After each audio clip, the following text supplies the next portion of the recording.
this room, the nightly news is NBC. But for Rachel, it's where she started on the nightly, spelled with a K, news, her high school newspaper at Hume Fogg Academic Magnet High School in Nashville, Tennessee.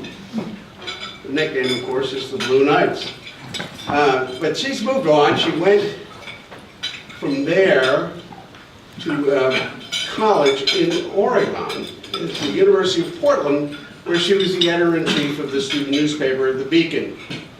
And she had been working part-time in farmers markets in Nashville and became interested in agriculture, and she had some relatives in Oregon, so she decided that that would be a great place to try something different, and got really enamored with journalism and worked at the Eugene, Oregon newspaper, and as we say, got addicted. So I can go on, but I want her to tell us about how she really has gotten into local reporting here with the help of her professors, Lisa Armstrong, and her editor at the Mott Haven Herald, Joe Hirsch, covering local stories in the South Bronx, which, as we all know, can be a rough piece of territory. She also worked in Tennessee as an intern at the, sponsored by Dow Jones News Fund, at the Nashville Business Journal before she decided to come on to CUNY. So Rachel, come on up here and let me tell you something about this award. Your Pulitzer Sunday and thank you to Dennis Duggan for existing and being amazing at reporting so that I can have this award. I really appreciate it. I'm new to New York, as has been brought up. It's intimidating to report somewhere that you don't know anything about, but in my short time reporting, I've always loved communities, communities in conflict, people who are fighting for something, their children or their homes or cultural identities, and there's no shortage of that in the South Bronx. I feel very lucky that I came to Newmark J School and that I got lucked out into getting into Lisa Armstrong's craft class and covering the Mott Haven Herald. So thankful to Joe Hirsch, who nominated me and has kind of let me run away with a lot of stories in the Mott Haven Herald and Dunn's Point Express. He's kind of like an encyclopedia of the South Bronx, and I just feel really lucky to have benefited from his knowledge and expertise. You know, in 2 days I'm going to go to a studio apartment with a woman and to meet her and her two daughters for a story about affordable housing, and there's no other job that you get to do something like that. So just really grateful. I hope I'm just going to keep doing it until someone kicks me out. So, thank you.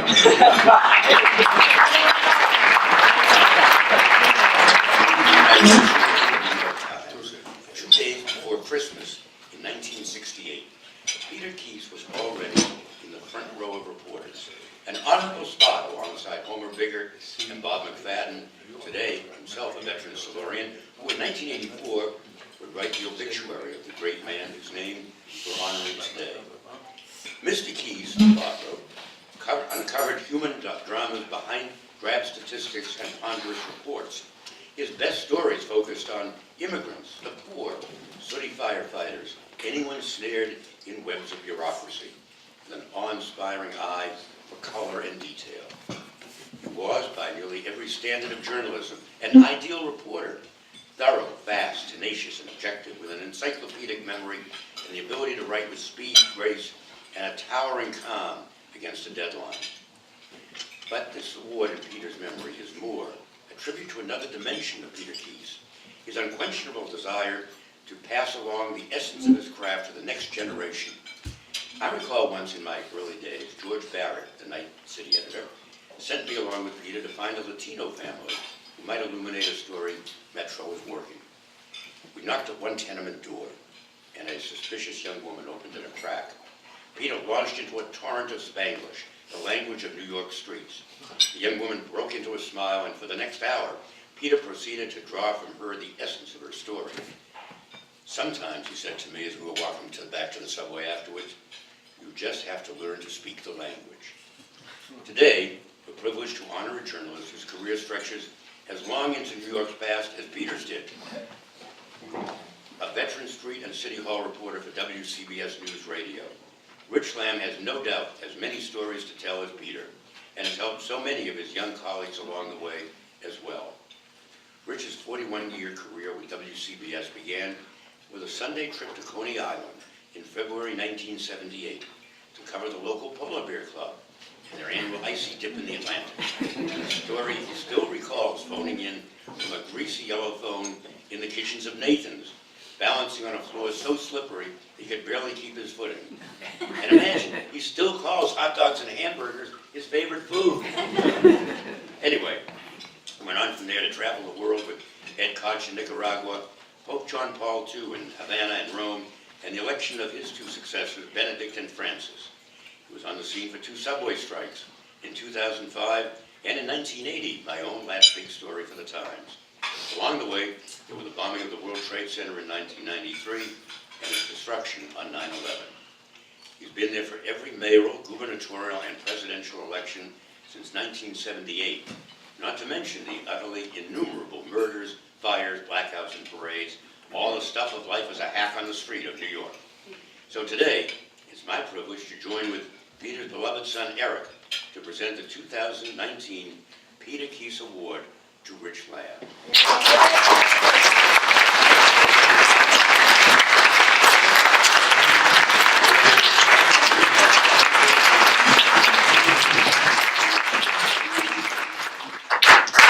So the caption says, or the dedication says, in recognition of your lifelong dedication and distinguished accomplishment as a broadcast chronicler of the infinite variety of life in New York, and for nurturing generations of young journalists to follow in your footsteps, all in the legendary tradition of PETER KIHSS.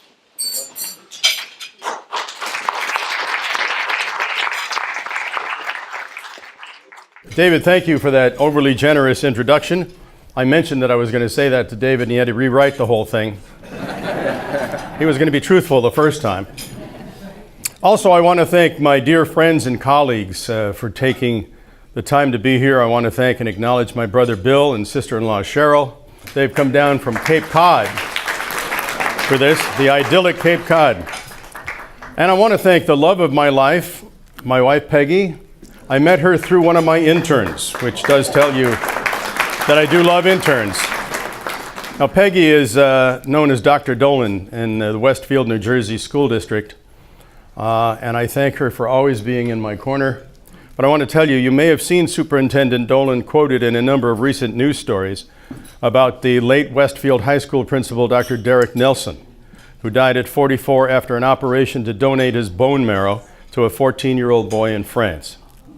The nobleman's funeral was yesterday. Peggy delivered one of the 4 eulogies there. Dr. Nelson was a delightful and selfless, unassuming guy, a gifted educator, a role model, and our world is a better place for his having lived in it. And he was a great man, and a terrible loss, and now Peggy has to figure out how to replace him. I don't know if he's replaceable, but they'll find somebody. To say I am humbled by an award named after PETER KIHSS is an understatement. I'm delighted. You know, Mark Twain said the human animal is the only one that blushes or needs to. I am blushing, and I do need to. The list of honorees who have been given this award prior to me left me wondering, what the heck were they thinking? I'm old enough to have had a chance to work with PETER KIHSS, really only a few times, way back when. This is far before cell phones and prior to everybody's carrying a little recorder to electronically transcribe the immortal words in those days of, say, Alphonse D'Amato or Daniel Patrick Moynihan or whomever. I remember, at least I think I remember, that Peter wrote in the smallest letters I have ever seen. And if ever there arose a question about a quote, all reporters seemed to turn to Peter to find out what he had. And as he read it, you knew you'd heard it before, exactly that way. And it was an exact quote. And that was Peter. He was so precise. So that brings me to a PETER KIHSS story told to me by the late Edith Evans Asbury. You know Edith. Longtime Silurian. Right, longtime Silurian, and a great storyteller. And I know there are other more genteel versions of this, but I know of no reason that Edith had to embellish it So here goes. Now, this is long before Peter worked at the New York Times. In fact, it was in the days when Fiorello LaGuardia was the mayor. Edith told me that LaGuardia had quite a temper, and that if someone wrote a negative story about him, he would sometimes get into a snit and refuse to talk to reporters for days at a time. So on the day in question, LaGuardia was apparently in one of his foul moods, and Peter ambushed him with a quick question outside the doors of City Hall. LaGuardia turned and barked at Peter, saying, "Get away from me, you son of a bitch." And in Edith's telling of it, Peter drops his notebook and grabs LaGuardia by the lapels, lifts him off the ground, and instructs the stunned mayor, "Don't you ever call me a son of a bitch." I love Edith's version of it.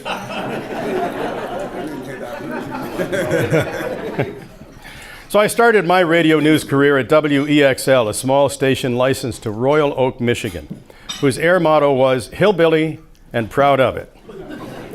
It was quite an experience. Wacky characters on the air, endless country music, and one AP machine. But Royal Oak rang a bell with me, and I realized the once influential right-wing anti-Semitic priest and broadcaster Father Charles Coughlin had his parish there. Amazingly, his home number was listed. I called it, got a housekeeper, wrote a letter, and got one of the last interviews ever done with Coughlin. We recorded it at his home. At the time, Nixon was going to China, and Coughlin told me Nixon was shaking the bloody red hand of Mao. Our phones at the stations rang off the hook, and the next day, the Detroit News called to ask me why they had not been told about it. One Saturday, still employed at that same little station, I noticed that Jimmy Hoffa, just out of federal prison and pardoned by Nixon, was appearing at some nearby community college. I thought, I can go see Hoffa. I went and snagged a quick interview in a hallway. All I remember is that he was very short, but had the hardest and scariest eyes I have ever seen. I asked him, "What's your philosophy of bargaining?" Without blinking, he said, "More, more, and still more." If I'd known what was going to happen to him, I would have asked some better questions. After working at a station in Dearborn and one in Detroit, I landed a news job in 1974 at WXLO, New York. You may not know, XLO, what is that? It's 99X. It was a pop rocker. And a bit of a wild ride. Working with, among many others, Walt Baby Love, Steve Smokin' Weed, and most memorably with Jay Thomas, being his morning news sidekick. If you've not heard his Lone Ranger story on the Letterman show, I recommend it. You must YouTube it. Trust me, it is one of the more hilarious stories you'll ever hear, and with a classic punchline. Another quick 99X note. Okay. So one Thanksgiving morning, the station had Cheech and Chong as guest DJs. After the pair on the air started giving a lengthy and rambling recipe for how many dime bags you had to use to stuff the bird, I got an urgent call from the GM telling me to escort Misters Cheech and Chong out the front door before the license went out the window. I did. Okay, one more from 99X. This one shows you how clueless I can be. So it's 5 o'clock in the morning, and I look up and I see a total stranger just standing in the newsroom door. Not normal at 5 o'clock in the morning at a radio station. I say in my most unwelcoming voice, "May I help you?" He answers, "Hi, I'm Elton John. Could you direct me to the studio?" I said, "Oh, Mr. John, right this way." So during my 3 years at 99X, I would listen to WCBS to try to figure out what the lineup would be for my newscast. As often as possible, I'd do some street reporting, and in 1977, Steve Flanders, the WCBS radio veteran political reporter, took me aside and said Jerry Nachman was leaving, and Steve wanted me to try out for Nachman's job. I really thought he was joking. I said, "Nachman's job? Really? You've got to be kidding me." But he insisted, and what I did not know was that Steve and Irene Cornell, who is here today, went in independently to Lou Adler, the famed news director, to recommend that he look at me. So thinking my odds were about the same as winning the lottery, I auditioned, got the job, and started February 26th, 1978. And you already know the story of how I went and got the greasy telephone and Nathan's and filed my first live shot from there, talking about these guys swimming in the cold waters. Anyway, here's some random New York stories in no particular order. These are 3 instances from Nightsides when the editor says, there's nothing going on. Go cover this. You've all heard that. One of them is Moynihan, 1 Reagan, and 1 Kennedy. So one night, a former California governor was speaking at a fundraiser at the Waldorf. The station didn't really care. At that point in the race for the GOP nomination, Reagan was way behind, but I was assigned to hear what he had to say anyway. So there was so little media interest in Reagan that his PR guy immediately offered me a one-on-one. So I did him a favor and said yes. The interview was in one of those grand ballroom anterooms. Reagan spoke so softly that from 2 feet away, I could barely hear him. And I thought, what was that? And I got back to the studio and played back the tape, and it came to me, hearing the richness of his tones, that he knew how to use a microphone way better than I did. By the way, I erased the tape, knowing that Reagan politically was going nowhere. So Moynihan was getting the Liberal Party endorsement at the Roosevelt Hotel. I'm thinking, oh man, deadly. I mean, I'm pretty sure no other news person was there that evening. This is 1988. So Pat Moynihan gets up, and after a few perfunctory remarks declares, we have won the Cold War. We have won the Cold War. You know how he would say it. No one had said this. And I was stunned. I'm like, Moynihan went on to describe life in the USSR as nearing the hunter-gatherer stage, that many in the Red Army had no boots. It was extraordinary. So I filed on it, and frankly, our morning editor, and you know who that was, didn't buy it, and it got very limited play. A few days later, I attended a regional journalist luncheon at the White House. President Reagan was at the next table, and I was seated at Howard Baker's table.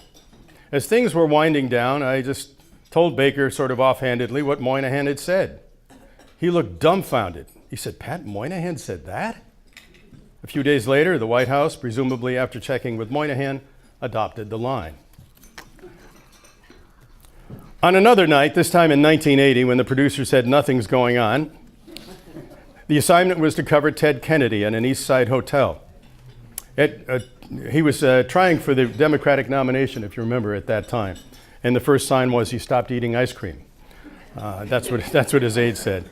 Anyway, because Jimmy Carter was already in the White House, and presumably he was going to get the Democratic nomination. Well, my job was just to make sure that Kennedy got in and out safely. As I was standing in a crowd in front of the hotel, my microphone and its identifying logo in hand, a man walked up to me, put down a briefcase, and asked, who are you? And I told him I was a reporter at WCBS, and he said, yeah, I can see that. But which one? I introduced myself and asked, who are you and why are you here? He gave me his name, which I promptly forgot after he added, I'm here to kill Kennedy. So I said something about the weather, maybe I had to use the restroom, and as I walked away, I thought, how is it fallen to me to save the last Kennedy? I approached a TV correspondent and asked, who's the head of the detail? She pointed him out, and I approached, told the story, and then stood 20 feet behind the threat maker, anticipating action. I was rolling, as were the TV people who had been tipped off. Nothing happened. Nothing.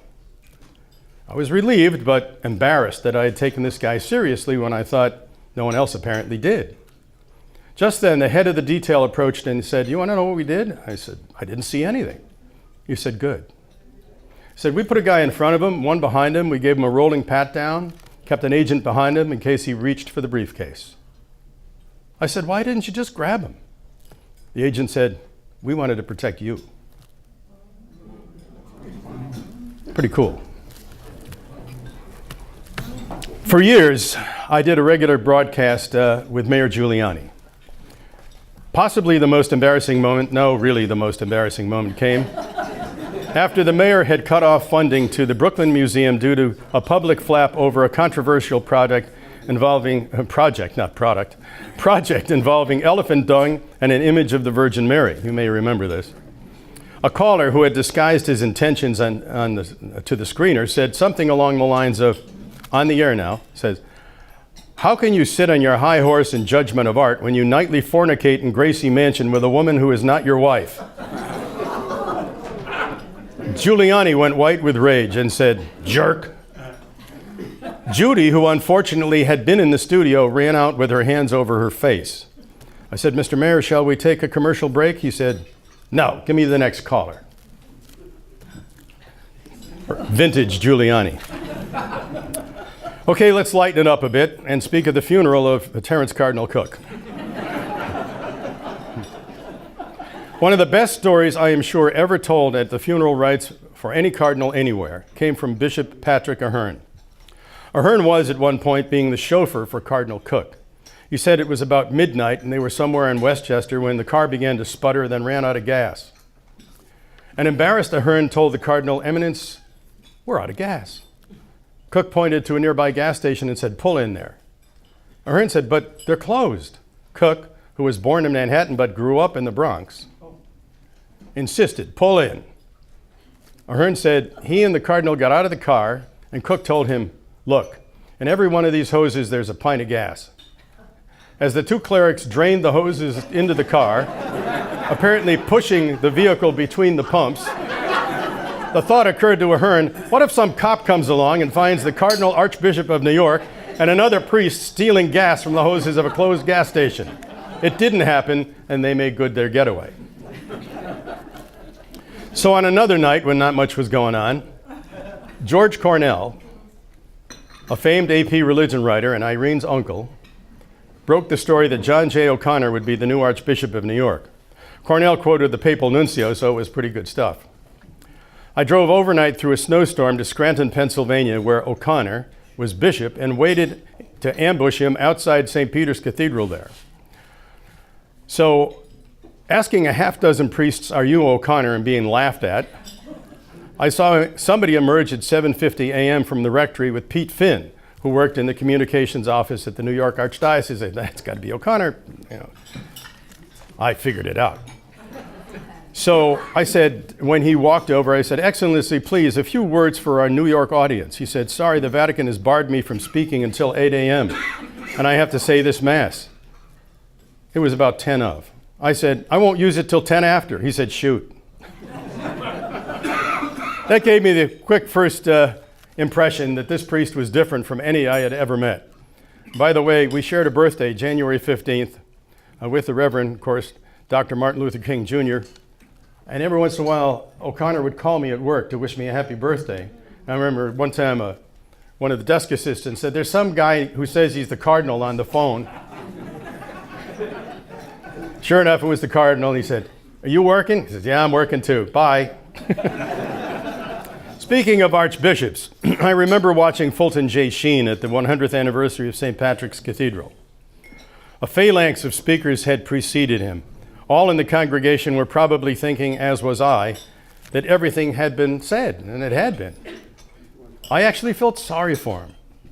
But by then, this wizened old man stood up, the vestments hanging off him, and said in a most enthralling Irish whisper, I'll try to imitate it, "St. Patrick's Cathedral, 50th and 5th. I've always thought the perfect location.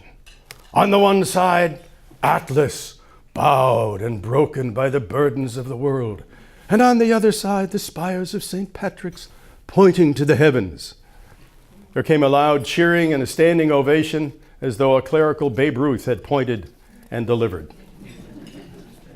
Okay, here's my favorite Pope story, and everybody in this room probably has heard it before, but I'm going to tell it anyway. So it's 1979. I've been at WCBS for about a year and a half, and a 59-year-old Pope John Paul, in very good shape, he visits New York. It's hard to imagine now, but I was assigned to stand behind a blue NYPD sawhorse at the top of the front steps of St. Patrick's Cathedral on the 51st Street side. That was it. The Holy Father is walking and waving on a walkway immediately adjacent to the north side of the cathedral. He stops, he looks up at the buildings, he does his patented two-handed gesture of appreciation. The people are roaring. And I'm on the radio live. And I say, "Here's the Pope about 30 yards away, now 20, And I expected he would turn to his left and enter the cathedral, but no, he kept walking toward me. As he drew even, he turned his head and winked at me. And I thought, do I say this on the air? The Pope winked at me? I hesitated, thinking, would it be disrespectful? They're going to call in, I just know it. But yes, I said, the Pope winked at me. Ben Farnsworth and Pat Parson both cracked open the anchor mics back in the studio, laughing and asking, Rich, did the mayor wink at you? The police commissioner? By the way, if you have a moment later, ask Irene who winked at her. It's a good one. So, it was December 8th, 1980. On Monday Night Football, Howard Cosell announces that John Lennon has been shot. I was dispatched to Roosevelt Hospital, jump out of the WCBS mobile unit, arriving just in time for a doctor to announce that Lennon was hit 4 times in the chest and he has expired. I dashed back to the car, unlocked the door, and landed on broken glass. In the maybe 5 minutes I'd been out of that car, thieves had smashed the passenger side window and ripped out all the two-way radio gear. It was shock upon shock. But you know, you had no choice. You had to keep going. So about 3 in the morning at the 20th Precinct, Inspector Pete Prezioso, I don't know if any of you know Pete, he told me to go into a nearby room and look at a piece of paper. I said, what? He says, go into the room and look at the piece of paper. So on it was written the words, Mark David Chapman. I wrote the name down, went back to him, and I said, who is that? He said, who, the expletive deleted, do you think it is? I said, where's he from? He said, Hawaii. I said, come on, Pete, this is my job if I go on the air with him. Hawaii? What are you, nuts? He says, get away from me. I said, can I use this? He says, absolutely, it's yours. So I went, and now I had to go down to the corner and get on the payphone to call the radio station because all the gear was out of the car. And it was quite a long night. When I went back in, the other reporters made it longer. And I can tell driving home that cold December morning, I really lost it when So This Is Christmas came on the radio. By the way, the next day at the Dakota, remember that country music training I had early on in the speech? Well, that came in handy. I looked across the street and I spotted a tall, distinguished-looking guy wearing black.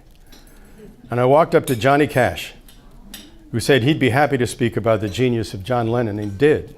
And nobody actually knew who he was, it seemed to me. The New Yorkers didn't know who this guy was. Now, it was great to do those pieces, except that his voice made me sound like a member of the castrati choir. Yes, he was a wonderful talent. Anyway, September 11th, 2001, I was home unsuccessfully trying to sleep late. My assignment that day was to anchor the primary election coverage that never happened. When at 8:48 I heard Tom Kaminsky on our radio station say an aircraft had hit the World Trade Center, I looked at the blue sky and wondered how anybody could be that poor a pilot. And then I thought suicide, maybe. When the second aircraft hit just after 9, we all knew it was terrorism. The Lincoln and Holland tunnels, pardon me, and the GWB were closed. So I went across, I went across the Tappan Zee Bridge. And I stopped at Irene's house. Do you remember watering that plant, Irene? Irene was watering a plant, and there was a big puddle underneath on the floor. Irene was in about the same shape I was. We were all in shock that day. And it was crazy. So we got into 2 separate cars, drove down the Henry Hudson. We went through a blockade at the Bronx and drove down the Henry Hudson, and we were the only 2 cars on the road. It was really weird. I ended up standing in the street with medical doctors at Roosevelt Hospital awaiting the injured who never arrived. I found myself speaking to long lines of blood donors who were desperate to do something to help. It was such a heartbreaking day, we all remember. So later that week, President George W. Bush decided to visit Ground Zero. I was assigned, and you had to be at City Hall to get on a bus to get down to the Wall Street heliport to join the motorcade. Our news director decided to hold a staff meeting that morning to map out the coverage and insisted I be there. Well, it went on and on and on. Finally, I'm out the door and driving in a determined New York fashion, if you know what I mean. And this same news director calls and says to me, "You better make that bus or else. I don't care if you park in the middle of the road." Well, here's why I'm telling you the story. The late Mary Gay Taylor, seeing the situation and reading it correctly, had jumped out of the meeting, got on the subway, and knowing my predicament, stood with her foot on the step of the bus and would not let it leave without me.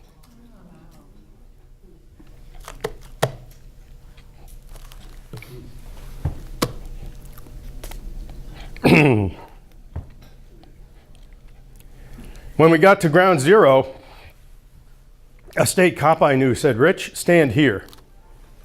I said, "But the president's over there." He said, "Stand here. Trust me." Soon the president walked over and mounted the back of a fire truck 10 feet in front of me. You know, you can't do a job like this without friends. That's what it amounts to. One of my great satisfactions over the years at WCBS has been to enjoy the input of interns. Let me try that one again. The input of interns. Young people, their energy and their intensity recharge your batteries and give you a fresh perspective. Their questions challenge your assumptions and can at times change your thinking. And there are occasional moments that they too might get something out of hanging around and watching you work.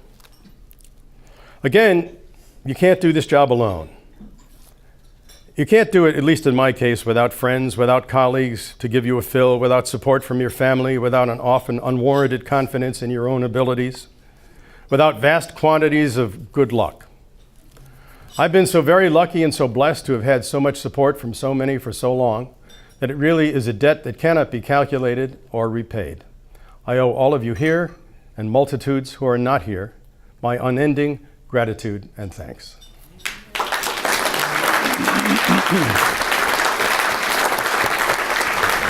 Are there questions? I used to edit Peter Kiihs's copy, and when I told Eric, his son, about it, he said, "Oh, you are the enemy." And that's really true. Peter, with all his great attributes, was not the greatest writer of all time.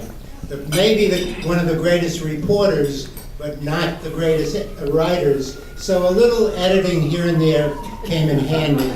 Would you tell us your editing story?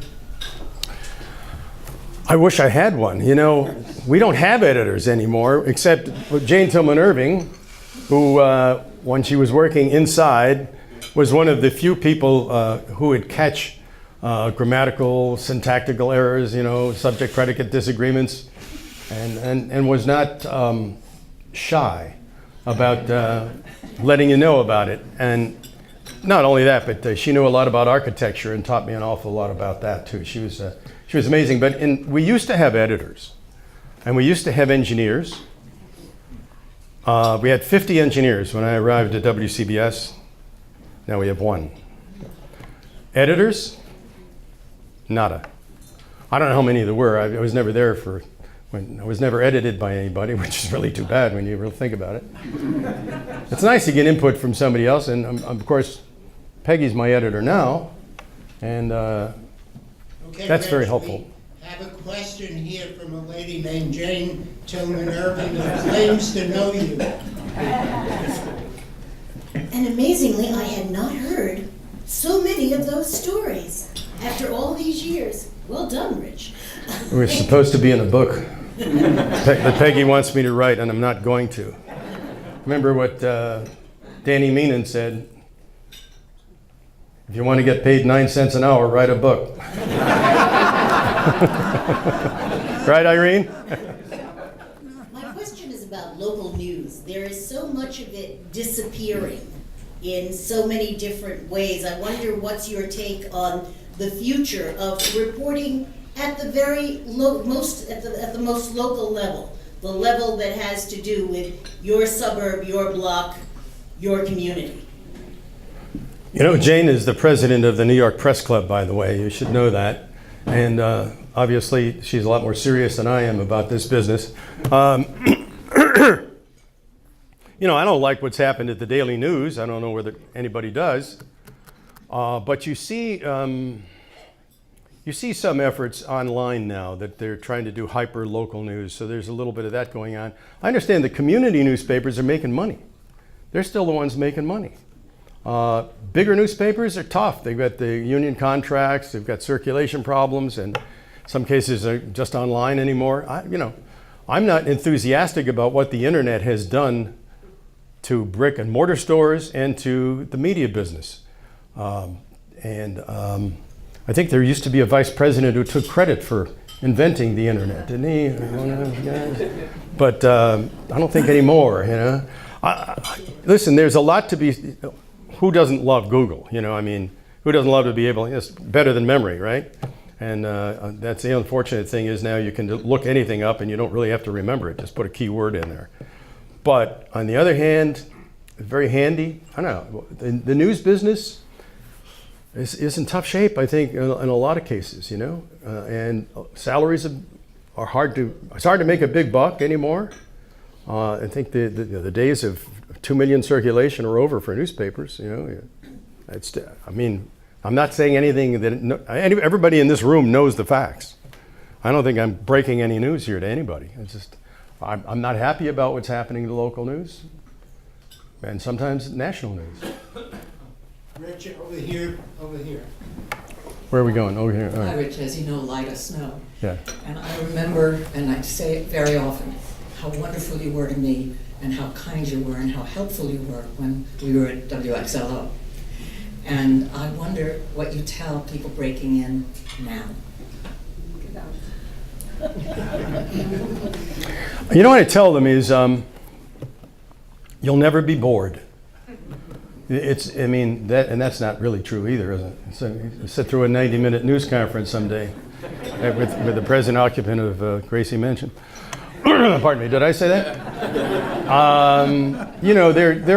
There are days when you say, why am I in this business? And there are other days when you say, that's why I'm in this business.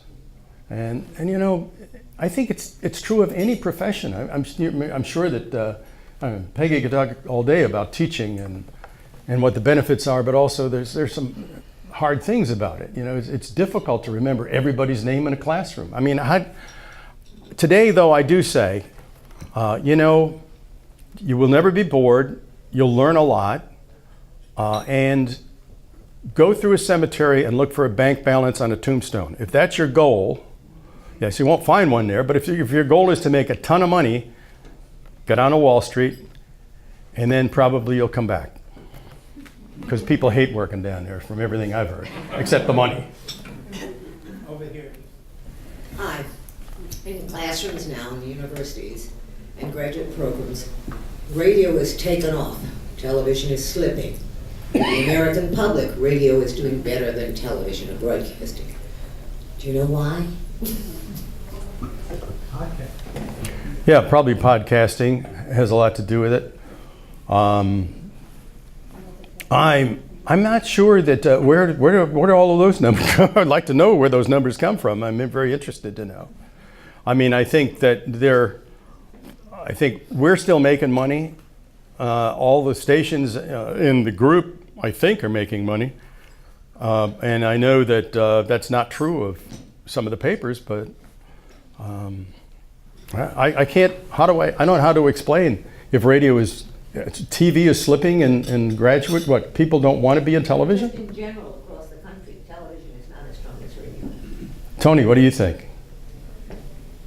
That's the first I've heard that. Mine, I'm confounded by I don't it. argue that the television is slipping, but I thought radio was too.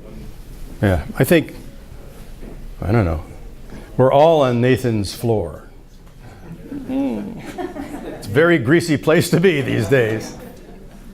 Rich, what would you tell, what would you tell Rachel and her colleagues about your secrets about how to tell a story on the radio?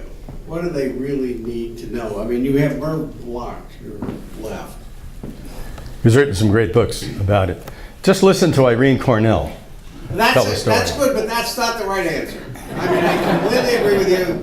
But Well, it's my answer. you have to tell us your tricks. I listened. I for years tried to figure out how Irene Cornell told a story, and I never figured it out.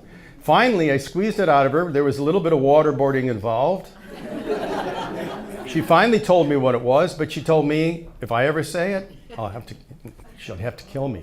So I really can't. No, honestly, listen to the rhythm of a master storyteller. It's what we all, I read this in Playbill many years ago. A famous actress was being interviewed. And the interviewer, who was a young person, said, "Who are your influences?" A very kind way to say it, right? And the actress said, "You mean, whom do I imitate?" And the interviewer, no, I'm sorry, I didn't mean that. She said, no, you did mean that, and that's true. You imitate. That's how we learn speech. It's how you learn writing. You look at great writing and say, how can I do that? So you read the great writing, and you say, listen to the rhythms, you look at the words. Look at Lincoln. 1 year of formal education. Look at the second inaugural. Look at the Gettysburg Address. And you realize, Peggy and I went to New Salem, Illinois, which is kind of a museum now. And in New Salem, they tell you the story that there was a ne'er-do-well guy who went out fishing and hunting, and that's what he did. He really didn't have a job because he really loved to read Shakespeare. And he read Shakespeare to Lincoln. And then Lincoln started reading Shakespeare on his own, and he would read it to John Hay and his other secretaries. And he got the rhythm of that great writing. And you feel that when you read the Gettysburg Address. 77 years ago, our fathers brought forth upon this nation, right? How do you write something like, why don't you say 87 years ago? Because it sounds terrible. 77 years ago, everybody knows who wrote that.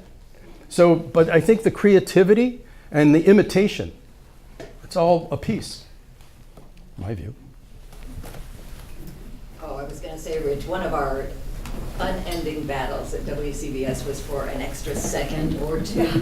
So you've got a great story, you've got a kicker, you've got the pacing, you've got everything you want, and someone who's taking it in says, Irene, that's too long. And so I would say, okay, goodbye. Is that how you did that? Yeah, and then I said, okay, I'll go live, then they can't stop me. At one point, they would take, some little intern would take my piece and cut out the breaths, and then I'd hear it with no breathing in it or no pacing, and I would just go ballistic and I'd just tell him, don't ever touch my breaths again. My goodness, we have to watch a tape after that. that was a battle. Always. Yeah, it always was. I never won those battles, so I guess you figured out a way sort of around. Very important. Yeah. Okay, let me ask another question. Mike? It's the first, okay, I'll get to Bill Deal, first. he has an entertainment question. I'm not going to know the answer. First news person we've had in a long time who hasn't mentioned the name or the policies of the gentleman in the White House. I'm honored you said that. What can I say that hasn't been said about this guy? You could make a whole speech about it, but what worries me is that he's understood the psyche of the American public, which I can't grasp at this point. What's going? I'm concerned. Well, certainly I don't. Fellow enemies of the people, it's nice to be here. How do you address a guy like this? But he seems to have he's found a taproot, a word, some sort of a nerve that the American people have that it's a little scary. Rich, Bill Deal, ABC News. You talked about the demise of newspapers and so forth. Every night as we watch the 6 o'clock news, it's what was in the newspapers in the morning. And I keep wondering, what are they going to do when the newspapers have gone away? What are they going to do for news? Where are they going to find a Rich Lamb who can put together a story without the newspapers? That's scary. That's true, but I think we had a taste of that during newspaper strikes in New York. Remember, whenever there was a newspaper strike, man, that was tough. You had to actually do news on your own. Much better when you have a gigantic staff sort of giving you all all the hints where to go and what to do and how to, well, we'll update that, you know, yeah. I mean, yes, obviously the newspapers tend to dig more than the broadcasters do, generally speaking. Outside of maybe now WNYC, which I understand has a reporting staff of 35, all based on people sending in $20 bills. I don't know, you know, and then I think the GM there makes like, what, $1 million, $750 or something. So. But they're not full-time, are they? Some of them are, I think, but I don't know. I can't tell you. I do know they're unionized. They're SAG-AFTRA. I'm the shop steward at CBS. Over here. Hey Rich, I'm Ralph Blumenthal. I just wanted to tell a quick Pete Keihss story. I was a young reporter on the Metro desk, and it was one of the days when Big Alice blew up. I'm sure you covered your share of those. That was the high-load Con Ed generator. Right. No, yeah, Con Ed table. No. No, it had nothing to do with us. So the Times asked me to run out to Ravenswood and cover the story. I was very excited because I thought it would be a page one story. I got out there and all the news media were there, and I happened to catch sight of Pete Keihss. I thought, how the hell did he get here? I was supposed to do the story. And it would be just like him to steal my front page story, my first one. So I wandered around the room and then became aware of a cluster of Con Ed officials who had been sent there to figure out what had gone wrong. And I walked over and I saw they had circled around Pete Keihss, who was briefing them what had happened. And then, of course, he said that I knew the story. So that's the kind of gracious guy he was. But, anyway, he was a terrific guy, and I'm honored that you got the award in his name. Well, you remind me, very good. You remind me of Jerry Nachman, who everywhere he went, everyone gathered around Jerry, and they couldn't wait for him to tell stories, which is why when Steve Flanders said, Jerry Nachman's leaving, I want you to try out for his job, I thought, nah, it's not really possible, you know, because Jerry, as you know, I mean, at Jerry's funeral, Ray Kelly said that he learned more about the NYPD from Jerry Nachman than he did from the Academy. I mean, Jerry Nachman was just a wonder. He was amazing. I have no idea what his IQ was. What do you think, Irene? I mean, he was just unbelievable. Funny, brilliant, just absolutely unstoppable on his feet. And had many appetites.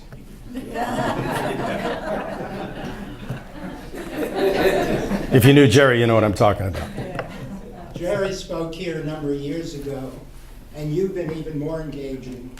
Tell us one story that did not get on the air that you were sorry it didn't make. Boy, I'm trying to think. Because they usually take anything you give them. Am I right? I mean, there's a lot of time to fill. I think there, you know what, yes, I can tell you one. This is one of the dumbest ideas I ever had.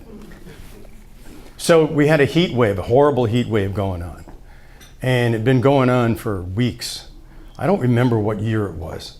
But I said, you know, we really got to do a quick series on this and find out what's going on with the weather. This is before everybody was like concerned about global warming. This was just New York heating, you know.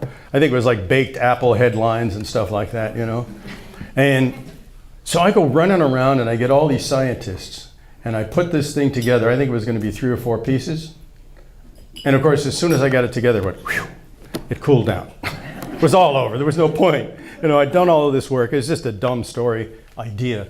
And some of the great things, I don't know, some of the stories that you least expect, you know, those nothing's happening tonight stories, and you go and you know, and Moynihan says, we've won the Cold War, you know, and then this is a Liberal Party endorsement and nobody's even bothering to cover it, and you're thinking to yourself, that's amazing, because I thought, no story?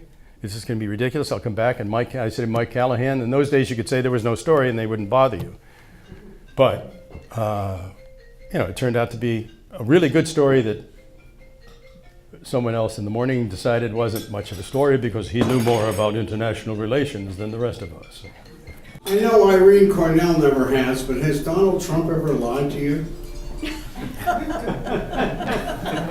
You know, I never succeeded in getting him on an interview broadcast. I never got past his secretary, whose name escapes me right. She had a very unusual name. But, I mean, the only time I've ever actually interviewed him, so he reported, he wasn't the nominee then, but he was surging ahead, and he reported for jury duty down in Lower Manhattan, if you remember this. And he walks out, and I'm like, how do you walk down the stairs with your head like that? I don't know. And anyway, I was like the last one to get over there. The whole side is lined with cameras and microphones and waiting reporters. So I go on the other side because there's nobody on the other side. He walks right down to me. Now everybody goes around the end and back up and like this, you know.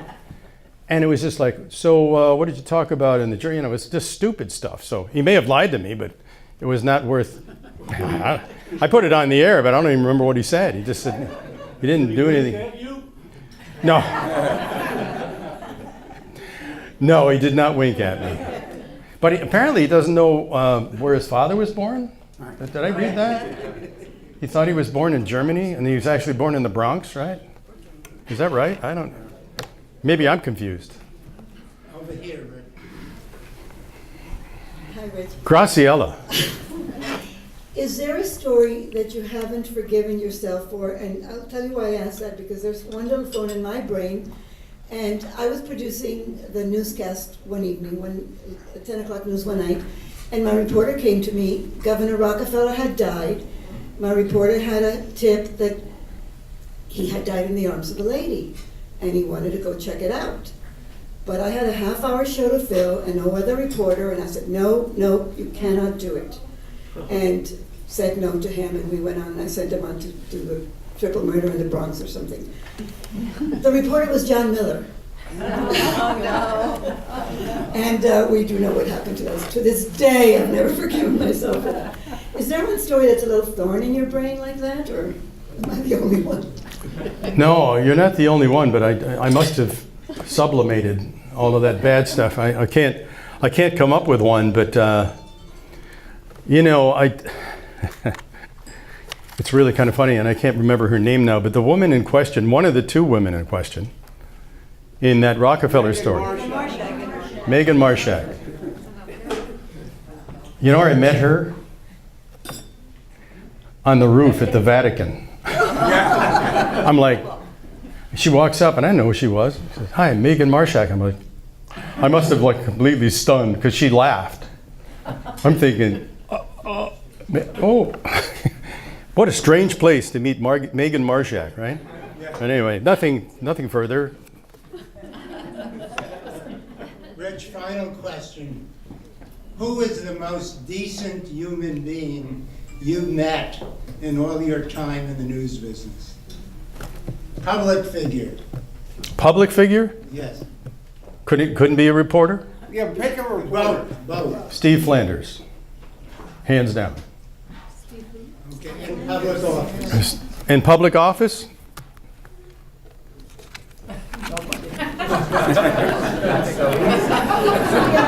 You want to take a vote? I don't know. The most decent person in public office. How about Brendan Byrne? How about best copy? You know what? I mean, what did Brendan Byrne say? He wanted to be buried in Hudson County so he could remain active in politics. As far as I'm concerned, that makes him a decent public servant.